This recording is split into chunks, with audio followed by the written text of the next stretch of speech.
Your friends host shows on A1R Psychic Radio, and your friends also happen to be the top psychic radio host in the world. This is Planet Earth's top psychic radio and television broadcasting network. Nothing but love, light, and good intentions here. This is A1R. We are live now. Time for the Linda Allen Show with Linda Allen. Live from LindaLAllen.com. Make your wreck. Our readings are always 100% free. Call now. In North America, dial toll-free 888-454-ASK-1. That's 888-454-2751. Or visit our website at AskOneRadio.com. There you'll find more numbers for Washington, D.C., London, and Sydney. Or connect at Facebook at Facebook.com/Psychic Radio. This is the Linda Allen Show on A1R, the Ask One Radio Network. Good evening, everyone. Welcome to Linda Allen Show. My name is Brooke Wallace, and I'm Linda's husband and co-host. And I think we have a guest again tonight, don't we, Linda? We do. We have our Angelo with us again tonight. We didn't get to quite finish what we had to say with Angelo last time, so I promised everybody we'd bring him back on. Hey, how's it going, Yes, I am. How's it going? Hi, honey. How are you? I'm amazing. How are you? I hope that you're feeling better. Well, Angelo, I really need your prayers right now. I'm not feeling very well at all. So we're going to do the best we can to do this show, but the audience has been so patient waiting on you to come back to finish your story. And I thought so much about our conversation last time, and there were a few things I wanted to ask and talk to you about. Sure. And, Brooke, are you still there, honey? Well, you were, you said something about his trip to California, honey. Well, that wasn't what I wanted to talk to him about. You know what I really have been haunted about is, Angelo, you were, if everyone doesn't know who we have on the air tonight, we have the famous Angelo Garcia. Angelo, tell us a little bit about you.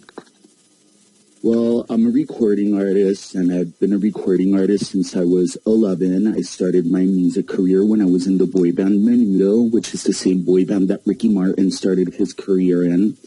I recorded 3 albums with the band, and then after that, I went on to record a solo album for Warner Brothers Latin for the Latin market, and then I went to Europe and recorded an European album with West Records for the European market, and my career has been an ongoing, process for the last probably 20 years now. So it's kind of like what I love to do, and every time I try to focus on something else, it's almost like life and serendipity, and like the energies always pull me back to music. So I just stopped fighting it and just went with what I felt God was telling me my calling was in life.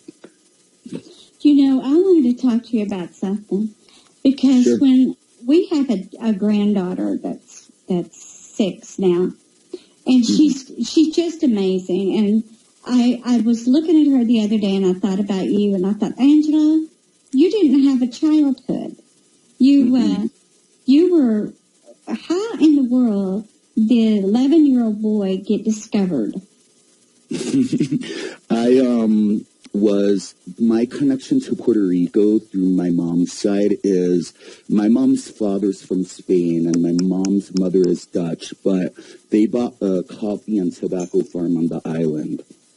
So we would venture to the island on San Juan, Puerto Rico, every summer to just enjoy the farm and enjoy my grandparents. And on one of those trips, on the wake of my 11th birthday, I was actually 10, my mom saw a commercial on TV saying that they were actually searching for new members for the boy band. Because Menudo, the whole chemistry of Menudo, because the name Menudo, although for the Mexican community it's a soup, for the Spanish community and for all the other Spanish countries, it actually represents like small change or something young, the youth.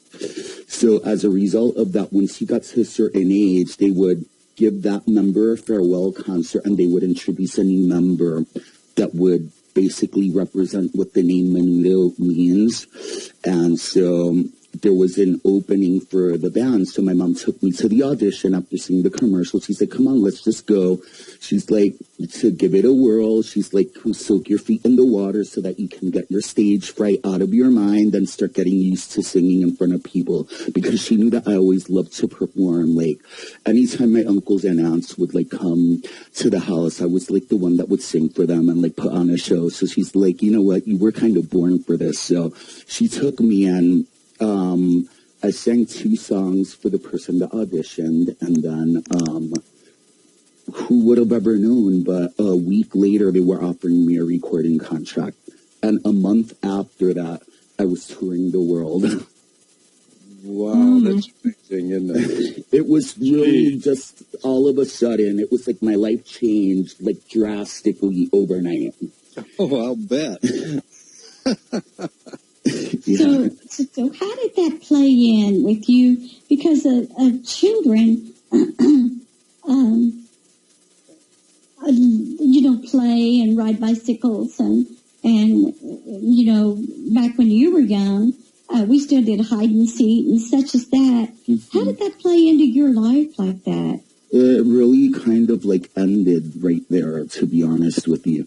When you take an 11-year-old, because I turned 11 the day that I signed the contract with the group. A week after that, they had given me my introduction concert. So it was like this venue and like this huge like stadium and on the island of Puerto Rico. It was the huge baseball stadium. And so they had me prepare 2 songs to sing. And all I remember is that from that point on, my childhood ended, because when you take an 11-year-old kid and you put them in like a powerhouse that was Menudo, because it was world famous, it's almost like your childhood ends, because you're an 11-year-old, but you have adult responsibilities. You have to wake up early for like the 6 o'clock show, for the morning show, and then you have to do press all day and radio interviews, and then at night you're doing like the David Letterman show, so that's like at like 11, 12 at night, and then you get to the hotel, and then you're hopefully in bed by like 1:30 in the morning to get up at 4 a.m. the next day to like repeat the next morning show, and then all the press that you're doing for that day and whatever scheduled for the day, whatever shows you have scheduled to like do the next night show, and et cetera, et cetera. So it's almost like your childhood ends because you are thrown into this world where you have a lot of adult responsibilities. And although, mentally I was still a child, I still had to behave as an adult because I didn't have another choice. Wow. Yeah. Well, I'd like to ask you a really personal question. Do you mind? Not at all. Now, you don't have to answer it, but I don't know this answer. So that's why I'm going to ask you. You're in the age group of where you could have gotten in some serious trouble. Look at Justin Bieber. He's just such a great artist, and he truly is. But he just got... you guys that are so gifted are so challenged as well. Mm-hmm. Because, here, Brooke and I, we live a spiritual life, and all day long, we're spiritual. All day long. All day, all night. And there's never a question about us wavering from that. We just came back from L.A. turning down a TV show. We just didn't feel that was going to honor our soul. Mm-hmm. And it would have helped us financially tremendously. But we had no question about that. We were not going to do that. I don't drink, never did drugs, any of that, because my world was spiritual. Mm-hmm. But you're right there where you're tossed into the center of drug rings, because people do drugs when they go to concerts. And yeah. Did you ever get involved in any of that? Absolutely, I did. I went through a lot of arduous things going in the group. I was actually, when I was little, I went through a lot. I haven't lived an easy life. Like, I was sexually molested when I was from the age that I was like 8 years old all the way through till I was 14. And the first person that molested me was a neighbor. Then the second person that did was somebody not in the administration of the group, but someone that lingered around that was friends with like the managers and like the administrative side of it. So for 2 years, almost 3 years that I was in the band, I was sexually molested. And the way that that person would do it was they would like play card games with me. And this is me at 11 years old. And they would, whoever would lose the card game would have to do a shot of Jack Daniels or tequila or whatever alcohol was available at the time. And that person would get me to the point where I would get drunk, and when I would pass out, the only thing that I would remember was that the next day I would wake up and I was naked in my bed. So I did experience really dark things that, you know what I mean, that are difficult for a child to process, and I didn't understand it at the time. And then as an adult, because when you're in a group like Menudo, and then after I left the group, I was signed to these major labels throughout the next like 15 years of my life. You have handlers in your life that are telling you, all right, we're waking up at this time. This is what you're going to wear. This is what you're going to say in this interview. This is what you have to do tonight. And your whole life is consisted of being held by the hand and guided to do everything meticulously and as such, whatever schedule they have for you. When you live like that for like 15 years of your life, which is what I lived throughout my solo career in the group, when you're decide to like, when you're out of that world and you're back in the real world, I was a 25-year-old adult that didn't know how to manage myself as an adult, because my whole entire life I had been managed, and I had handlers, and I had people guiding me and coaching me and basically holding my hand to do everything that I needed to do. So when I was thrown back into the real world, and this is the pitfall of a lot of child stars, is that they have handlers, and then when they're thrown into the real world as adults, they don't know how to be adults, because their whole entire childhood and probably early adulthood, they've been held by the hand, by handlers being told what to do. Then they're thrown into the real world, and they're like, oh my God, like, what do I do? And they don't know how to behave. And a lot of people fall into drug addiction, and a lot of people become very promiscuous. Thank God that I had the intellectual capacity to understand by stories like a Dana Plato and a Todd Bridges and a Lindsay Lohan and a Drew Barrymore that went through really dark periods as well as child stars, to understand that that's not the life that I wanted. So I immersed myself in fitness and in a healthy lifestyle. And I think that fitness saved my life from going to a dark place, because with everything that I lived as a child, I mean, I'm the perfect statistic of someone that would have gone into like drug addiction or like something really dark. But thank God it's like my parents instilled good values in my heart and in my soul. So I always turned to God, and I would always get on my knees and I would pray, and I would just ask him, please just shine a light for me and guide me so that I don't become a statistic.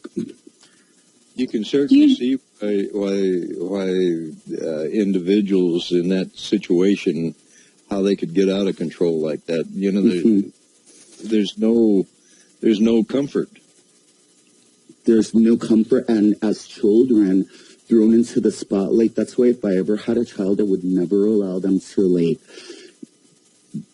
become like anything to do with the artistic world, if that's what they wanted to do, until they were 18. They finished high school and they were adults and they knew what they wanted. Because as a child, when you're on tour for 3 months and the only person that you have is your handler that is managing you and 4 other boys, when the lights are off and the handler goes to bed, it's like whatever happens, happens.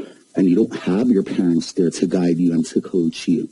So you're basically at the mercy of the world. I would never want that for my child. Wow. I was watching, our little granddaughter was here for Brooke's birthday. And by the way, everyone, Brooke had a birthday on Monday. He just turned really old. So happy birthday. She tells me that every year. I turned really old. They say age ain't nothing but a number. He said, but I watched Lexi entertaining us the whole weekend. Constant. It was constant. She's quite the singer. She's quite the everything. You would love her, Angela, if you met her. And I thought about you all weekend.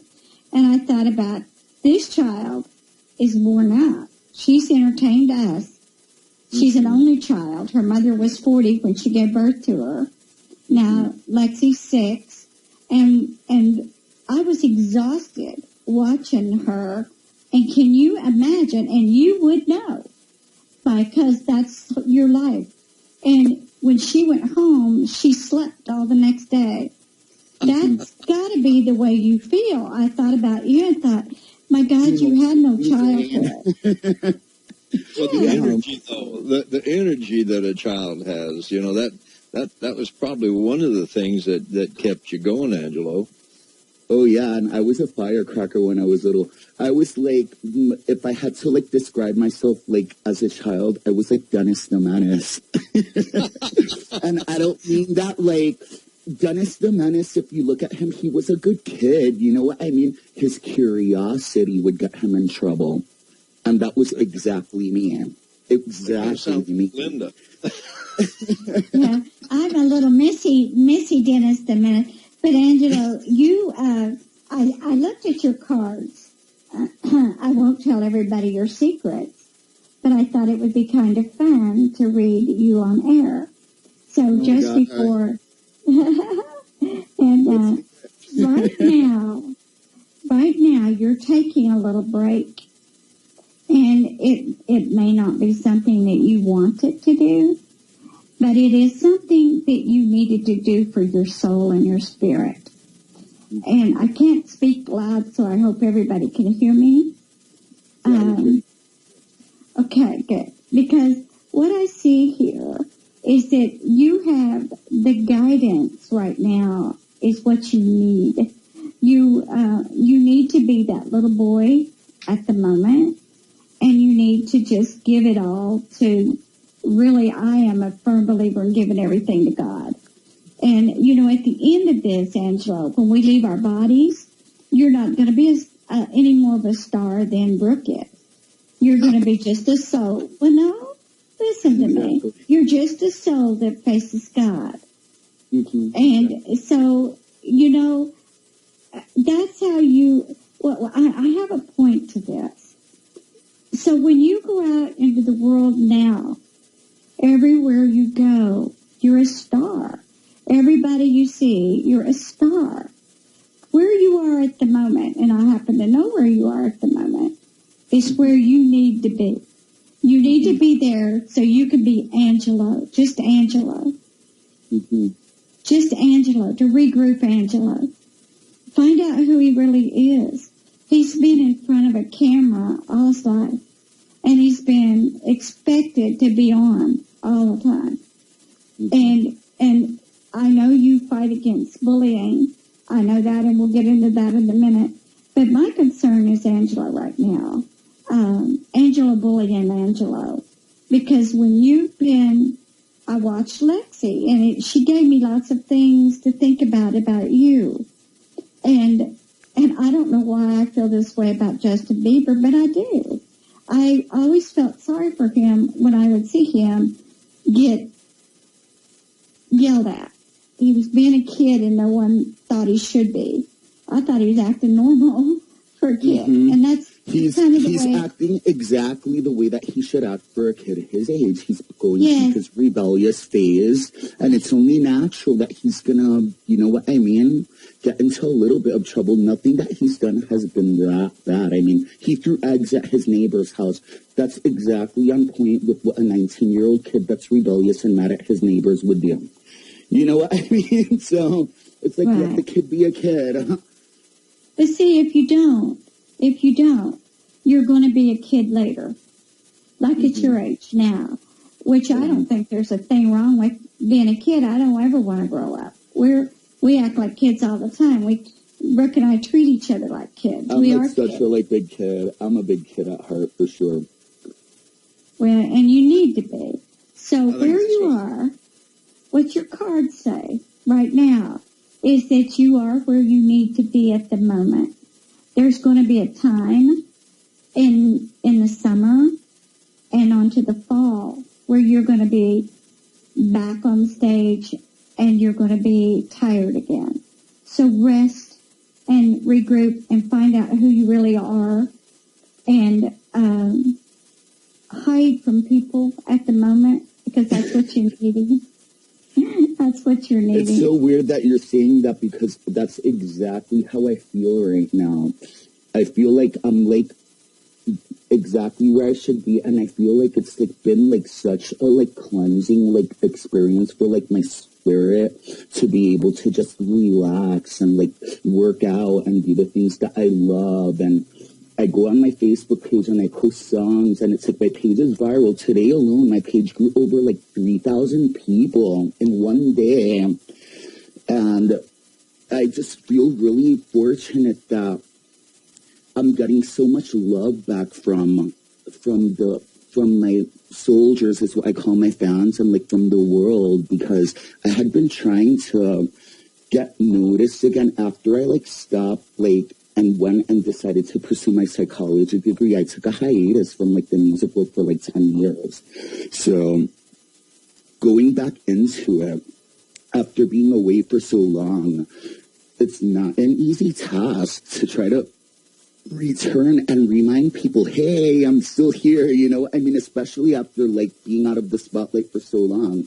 And I struggled for so long trying to get people to like notice me. And when I started finally singing on my Facebook page, my page was stagnant at like 5,000 followers for like probably a year, and it wouldn't grow. It would grow like maybe 1 or 2 people a week. My page went from 5,000 people to 20,000 in less than a month after I started posting songs on my wall. And it's been an ongoing thing ever since. So I guess all I needed to do was show people what I love to do and leave it in their hands, whether they liked it or not. And it just feels really good to feel loved and to feel appreciated for the things that I love to do. Well, give us your Facebook, because I have people on here that will Facebook you. So why don't you give us your website and your Facebook information? Okay. My Facebook is facebook.com/Angelo Garcia Cantante, which means singer in Spanish. So that's spelled Cantante, Cantante. So Angelo Garcia Cantante. So it's facebook.com/Angelo Garcia Cantante. And then I have my Twitter as well, which they can contact me on, which is at Angelo Pop Music. And then I have my Instagram, which is Bigums, which is my nickname. And that's spelled Bigmus, Bigums. And I called you something else tonight. No, I was trying to spell Bigums and I spelled it wrong. Bigmus, Bigums. I don't even want to tell you what I butchered it to, but that's okay. I'm not a very good speller. We're getting short on time. Why don't you give your website and email? And like I said, we're getting real close, I think. Okay, honey. Angelo, I do want to tell you thank you for giving us another opportunity to talk to you. And when I feel better, we'll get you back on where we can laugh and play. Absolutely. I always have fun with you. Thank you. We'll have callers. We'll have what? We'll have callers so people can talk to you. All right, that would be amazing. I would love that. We will. We'll do that next time. But my website is www.lindallallen.com. My email, LLALLEN1234@msn.com. You can find my books on Amazon or Kindle, and they're by Linda L. Allen. And we appreciate you tuning in tonight and paying a tribute to Angelo. We're just so honored to have him on. And Brooke, do you have anything? No, I think we're about out of time, sweetie. Angelo, thanks a lot. It's interesting getting an insight into what you must have gone through. Thank you. Well, thank you guys for having me, and have a great night. Thank you, sweetie. We'll see you next time, though, okay? All right, see everybody next time. week. Bye, baby. Bye.